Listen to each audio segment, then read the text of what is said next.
ఎప్పుడైనా మనసులో ఆందోళన కలిగిందనుకోండి, ఒక్కసారి పరమాచార్యుల వారి చిత్రపటం వంక చూశారనుకోండి, శాంతి కలుగుతుంది. చంద్రశేఖర భారతీ స్వామి వారి వంక చూశారనుకోండి, మనశ్శాంతి కలుగుతుంది. రామకృష్ణ పరమహంస మూర్తి వంక చూశారనుకోండి, శాంతి కలుగుతుంది. అన్ని ఉద్వేగములు అణగిపోతాయి. వాళ్ళ చిత్రపటాలు ఇంట్లో పెట్టుకుంటారా, లేకపోతే నానా రంగులు వేసుకుని కృత్రిమమైన అందం తెచ్చుకున్న వాడి చిత్రపటం తెచ్చి ఇంట్లో పెట్టుకుంటారా?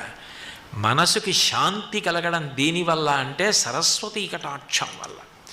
ఆ సరస్వతీ కటాక్షం ఎంత గొప్ప ఐశ్వర్యాన్నైనా ఇస్తుంది.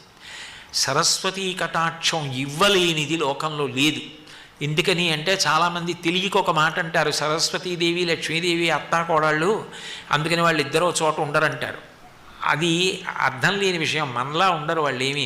నిజానికి సరస్వతీ కటాక్షం ఉన్నవాడికే లక్ష్మీ కటాక్షం ఉంటుంది.